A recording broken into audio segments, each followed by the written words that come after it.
Yeah, so we are all stupid. Hello mga kadonatics! Ado paglinawan, sinupalpal ang TRICOM Committee. Pati na yung mga Navy personnel mga kadonatics nakatanggap pa ng sampal. In recent TRICOM hearing kasi mga kadonatics, inimbitahan nila si Ado Paglinawan, yung bang matapang doon sa social media. Ngayon, sinupalpal sila ng katotohanan. Bakit? Tinawag niya kasi yung Maritime Zones Act na stupid law, useless. At sino yung author? Mga authors pala. Well, sila Abante, sila Chua, Dan Fernandez, Paduano, at iba pa yung TRICOM hearing mga kadonatics. Sila yung gumawa ng law na yun. At bakit stupid mga kadonatics? Upon may research, nasabi ko na stupid nga pala. Useless talaga.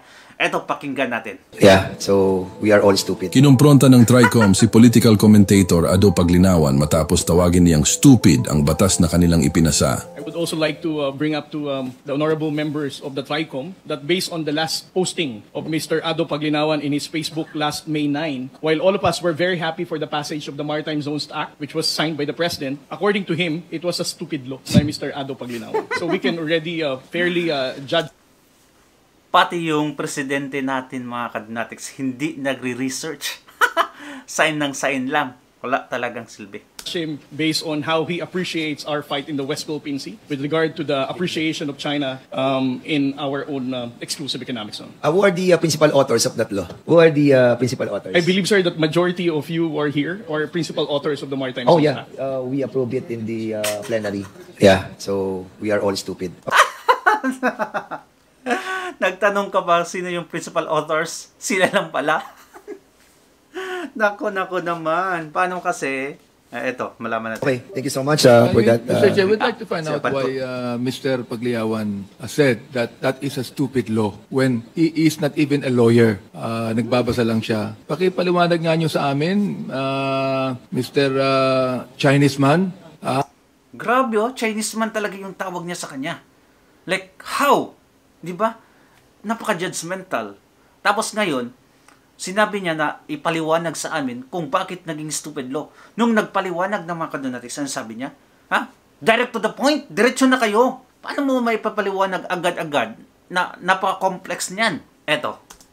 Kung bakit tinawag yung stupid law yung pinirmahan ng ating Pangulo? Banto. Mr. Chairman, You are recognized, Mr. Ado. the Maritime Zones Law, Section 1 and Section 2, Paragraph D. The maritime zones of the Philippines on the western side of the Philippine archipelago, including the Luzon Sea and the territorial seas of Bajo de Masinloc and maritime features of the Kalayaan Island Group shall be called the West Philippine Sea. Okay. Unang-una po, Can you just tell us briefly, Mr. Pagliawan, bakit mo tinawag na stupid law? ito nga po, papunta na po ako doon. Puntahan nyo na ngayon. Wala na po Unang-una tayong po, panahon. hindi po Wala talaga. Ay, sarap talaga kurmusin itong si Bantot mga kadonatics. Nagpaliwanag. Sinabi mo na magpaliwanag ka. Tapos nung nagpaliwanag na, interrupt ka. pwedeng maging subject ng internal law ang pag-create ng territorial sea. Ang territorial sea po ay kini-create ng land sovereignty. Salamat po. Maraming salamat Okay, po. we will be proceeding to the next item. Di ba? Saan ang paliwanag nun? Hindi pa nga nakatapos mga kadonatics. Pinastop na. Ngayon, nag-proceed sila sa other subject. Kasi wala silang magawa. Create ng law mga kadonatics. Wala nang palang alam. Walang alam talaga. Ngayon, sinupalpal sila ng katotohanan. Tahimik. Proceed to another subject. Bakit yun sinabi ni Ado Paglinawan mga kadonatics? Let me explain to you. In Limantic way. Sabi niya, ang territorial sea cannot be created by internal law. Ang ibig niya sabihin doon mga kadonatics, pag ang coastal state like the Philippines, hindi yan makaklaim mga kadonatics ng territorial sea kung walang island doon sa sinasabing disputed. From the coastal state, coastal yung sa pinakamababaw part ng ocean, 12 nautical miles mga kadonatics. Pag walang island dyan within the 12 nautical miles or the exclusive economic zone, hindi mo makiklaim yan as territory kung walang island dyan. Sabihin na lang natin may islands, pero lubog naman. Still useless according to the international law.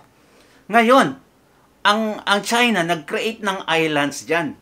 Artificial island. And according to the law, international law, still you cannot claim that island because it's artificial. Bakit stupid? Kasi yung law na yun, Kasi yung law na yun, mga kadonatics, kiniklaim nila as territory yung artificial island ng China. But it's very wrong under international law. Another useless thing, mga kadonatics, kasi yung law na yun, hindi nire-recognize ng China din. Hindi ka nire-recognize yung internal law. Ito pang sa atin, di ba?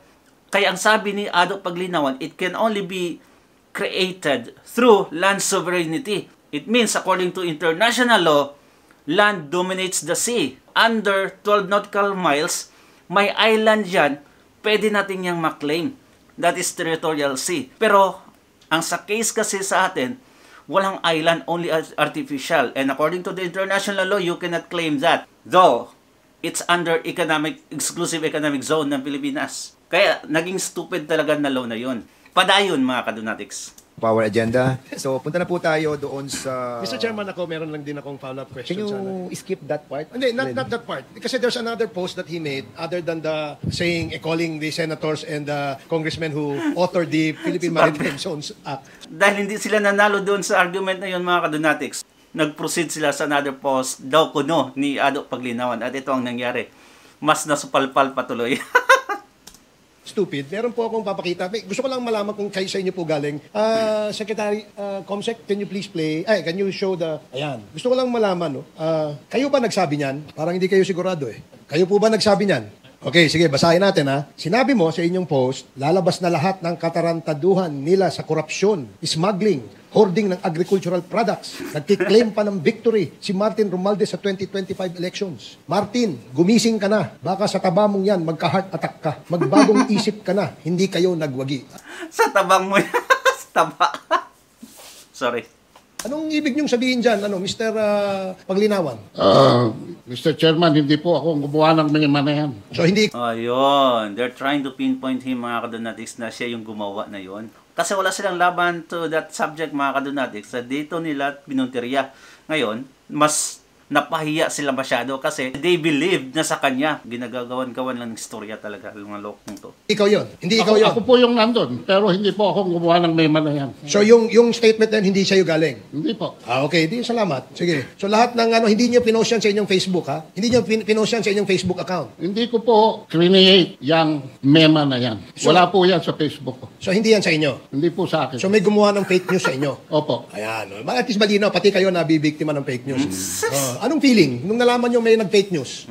Sa fake news na lang, doon na lang kayo kasi wala kayong panglaban, di ba? Wala kayong argument. Akala nyo kasi siyang gumawa, di ba? Ay, nako. Naman. Anong pakiramdam nyo? Nung nakita nyo na mayroong gumawang fake news na ganyan sa inyo, anong pakiramdam nyo? Wala po. That is part of being a blogger. That is part of being a public figure. Yan. So, wala po, I don't take those things seriously. Kung Okay. yan po ay fake news, hindi po ako apektado niyan.